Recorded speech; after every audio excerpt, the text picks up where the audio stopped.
Hello friends, welcome to ज्ञान अभियान। आज के इस क्लास में हम लेकर आए हैं आपके लिए बीएड का एक नया लेसन प्लान। तो आइए शुरू करते हैं आज के लेसन प्लान को जानना और समझना। तो आज हम जिस लेसन प्लान के बारे में पढ़ने वाले हैं ना, हमारा जो माइक्रो टीचिंग का लेसन प्लान है, उसको हम जो हमारा प्लान है वो है नियोजित पुनरावृत्ति कौशल। तो सबसे पहले हमें समझना होगा कि नियोजित पुनरावृत्ति कौशल है क्या।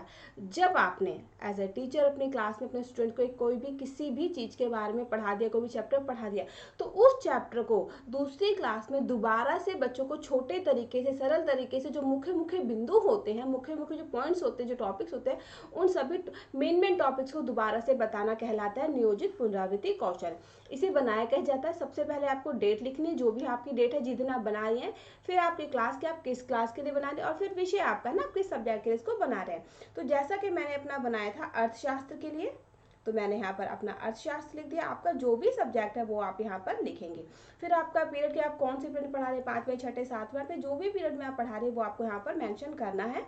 फिर है इसकी अवधि कि जो प्लान है आपका कितने मिनट का, ये प्लान 6 मिनट का है। फिर आपका प्रकरण यानी आपका जो टॉपिक है, जैसे कि मेरा टॉपिक है यहाँ पर बैंक, तो मेरा यहाँ बैंक आएगा। आपका जो टॉपिक है आप वो यहाँ पर लिख देंगे।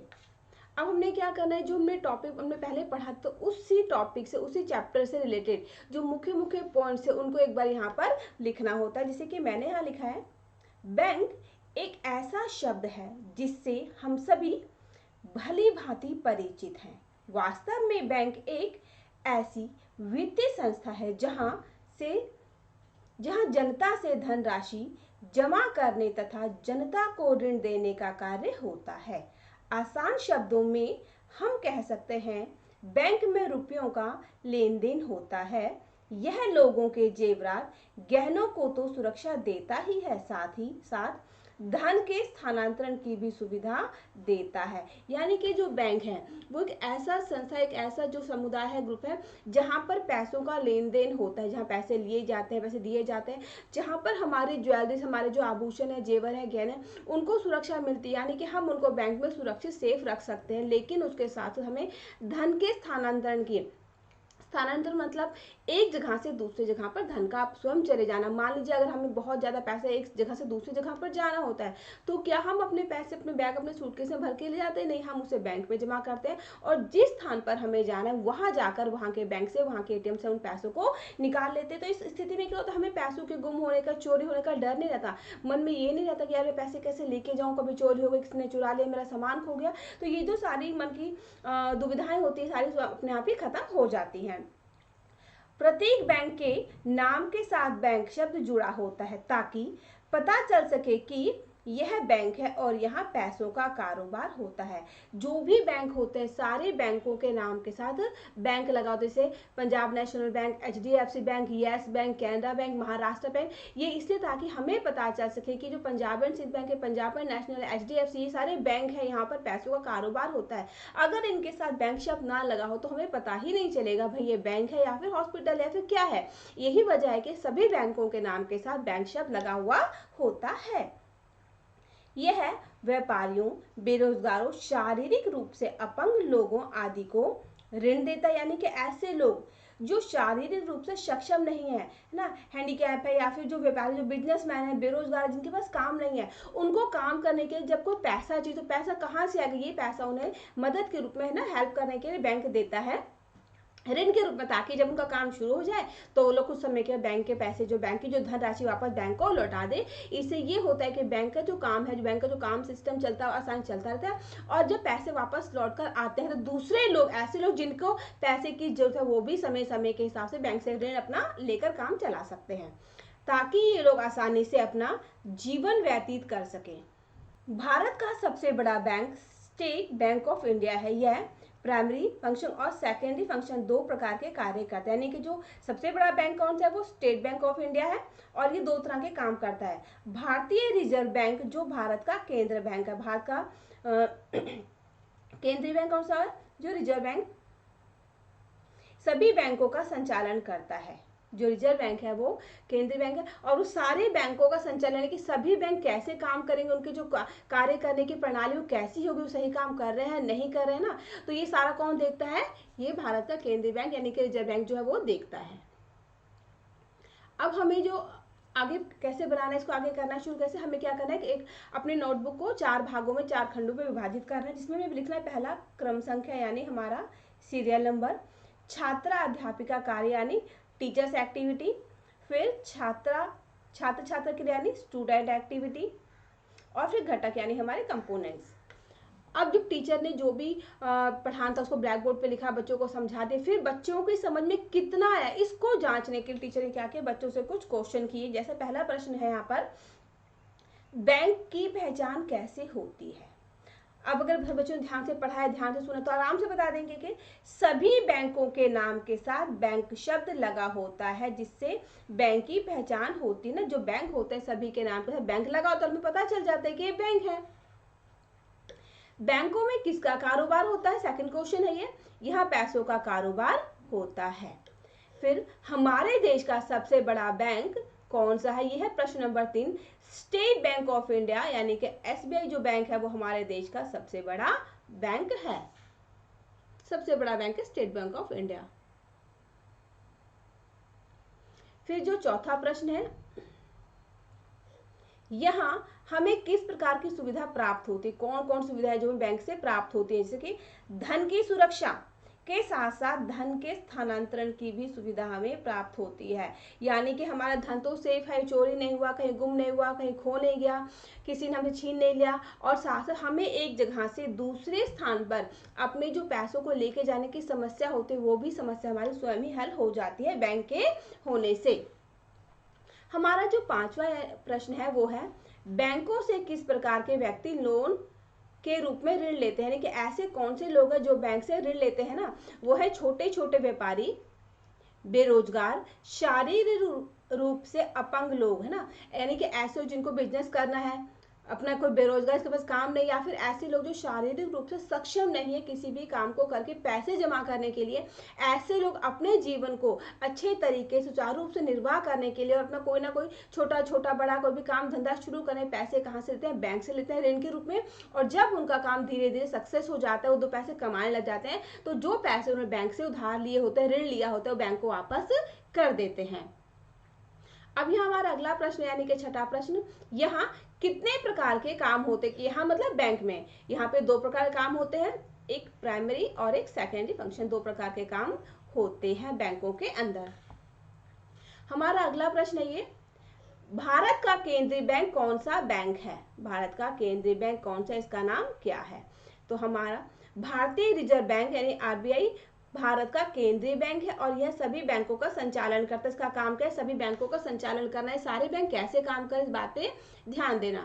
अब इसके बाद आती है हमारी निरीक्षण तालिका, जिसमें हमें सबसे पहले क्रमांक यानी सीरियल नंबर लिखना है, फिर हमें कंपोनेंट्स यानी हमारे घटक लिखने हैं, और यहाँ पर आपको मिनट लिखने हैं, ये 2 3 4 5 6 7 8 9 और ये 10, ये हमारे मिनट हैं। जब हम अपना प्लान पढ़ाते हैं तो इसके मिनट होते हैं। यहाँ पर हमें क्या लिखना है, अपने सारे जो घटक है वो लिख देना है कि मुख्य रूप से स्पष्टीकरण हेतु, प्रबलन हेतु, सिद्धांत या प्रत्यय अधिगम हेतु, मुख्य शब्द की व्याख्या हेतु, ध्यान केंद्रण हेतु, विभिन्न दृष्टिकोण से व्याख्या हेतु, भ्रमपूर्ण पुनरावृत्ति हेतु, अनावश्यक पुनरावृत्ति हेतु, अति दीर्घ पुनरावृत्ति हेतु।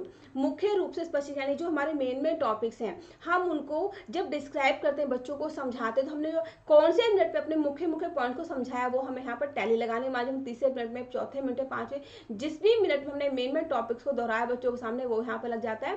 प्रबंधन यानी कि अगर आपने कोई टॉपिक समझाया बच्चों को तो बच्चे समझ गए, और जब आपने उस टॉपिक से जुड़े हुआ बच्चों से कोई क्वेश्चन किया, बच्चों को सही जवाब दिया, तो बच्चों की हिम्मत को बढ़ाने के लिए हमने गुड, वेरी गुड, बहुत अच्छा किया आपने, बहुत अच्छा जवाब है आपका, हम उन्हें इन शब्दों का प्रबलन देते हैं कि उनको जो उनकी जो हिम्मत है उसको बढ़ाते हैं। और खासकर ऐसे बच्चे जो कुछ भी नहीं बोल रहे, चुपचाप बैठे हो, जब वो ये देखते हैं कि भाई मेरे साथी ने जवाब दिया और टीचर्स को शाबाशी दी, गुड गुड कहा, तो उन बच्चों के अंदर भी हिम्मत आती है कि भाई मुझे भी ऐसे जवाब देने चाहिए, ताकि मुझे भी टीचर अच्छे बच्चों में गिने और मेरा भी जो है बच्चों के सामने मुझे मेरी भी सराहना हो, प्रशंसा हो। तो जो हम प्रबलन देते हैं, हमने किस मिनट के अंदर प्रबलन दिया है वो हमें यहाँ पर टिक लगाना होता है। फिर सिद्धांत है प्रत्यय अधिगम हेतु, मुख्य शब्द की व्याख्या होता है कि जब हम कुछ पढ़ा रहे हैं तो उसके अंदर कुछ कुछ ऐसे मेन शब्द आते हैं जिनको हमें बच्चों को समझाना होता है। तो हमने मेन वर्ड्स की जो व्याख्या की किस किस मिनट में की, हमें यहाँ पर उसकी टैली लगानी है। ध्यान केंद्र हेतु हम जब बच्चों को समझा रहे हैं तो सभी बच्चे हमारी बात को सुने और ध्यान से समझे। ऐसे नहीं कि हम बोल तो क्लास में आगे रहे लेकिन बच्चे क्या पीछे अपनी बातों में लगे, अपने लंच कर रहे हैं। तो सभी बच्चों को सभी बच्चों का जो ध्यान है उसको अपनी तरफ खींचने के लिए, हाँ ना, हमने जो कोई एग्जाम्पल दिया फिर कुछ कहा तो वो हमने किस मिनट में कहा वो हमें यहाँ पर टैली लगानी होती है।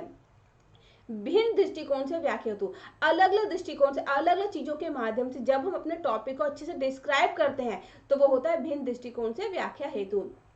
तो हमने किस मिनट में इसकी व्याख्या की वो हमें यहाँ पर टैली लगानी है। भ्रमपूर्ण पुनरावृत्ति हेतु, ऐसा तो नहीं कि मान लीजिए हम अपना टॉपिक पढ़ा रहे थे बैंक और हमने जो हॉस्पिटल को डिस्क्राइब करना शुरू कर दिया तो बच्चे जो कंफ्यूज हो जाएंगे, उनके मन में भ्रम होगा कि हम पढ़ कह रहे हैं, बैंक पढ़ रहे हैं या फिर हॉस्पिटल पढ़ रहे हैं। तो जो अगर ऐसा हो जाता है तो हमने किस मिनट में ऐसा किया वो हमें यहाँ पे टैली लगानी होती है। अनावश्यक पुनरावृत्ति हेतु किस हमने मिनट में किया वो टैली यहाँ लगेगी।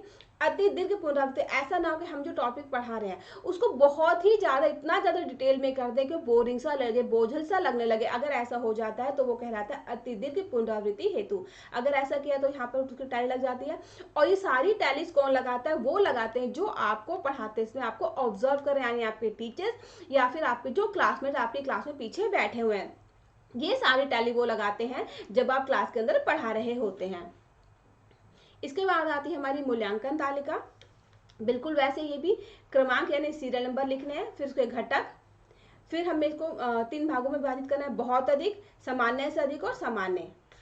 हमारे जो घटक हैं बिल्कुल सेम रहेंगे।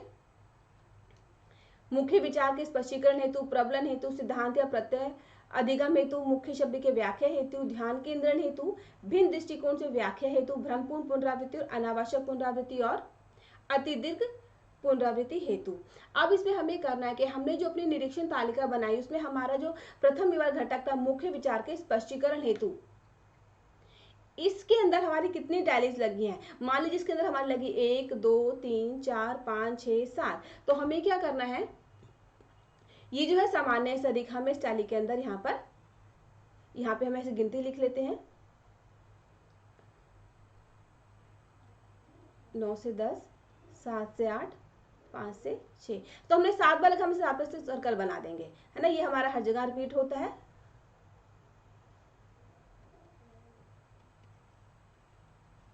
ये हम इस तरह से गिनती लिख लेते हैं और हमारे जो भी टैली जितनी बार बने हम उसके हिसाब से यहाँ पे सर्कल लगा दें। मान लीजिए हमने प्रॉब्लम बच्चों को 5 बार दिया तो हम यहाँ लगाएंगे, 7 बार दिया तो यहाँ, लेकिन अगर हम 10 बार दे तो हम यहाँ टिक गोला लगा देंगे। और इस तरह से जो हमारी तालिका है ये पूरी कंप्लीट हो जाती है। इसमें सामान्य से कम और अत्यधिक भी है, यहाँ पर भी आएगा 3 से 4, 1 से 2। मान लीजिए हमने बच्चों को जो हमारा प्रॉब्लम था सिर्फ 1 बार दिया है, 2 बार दिया तो हम यहाँ पे 2 बार सर्कल लगा देंगे, 3 बार दिया 3 पर सर्कल लगा देंगे। तो ये सभी में सेम बनती है तालिका। ये पूरी तालिका हम ऐसे ही बनाएंगे और हमने जो भी घटक जितनी बार यूज किया हम उस घटक पे उतनी ही बार पे सर्कल लगा देंगे।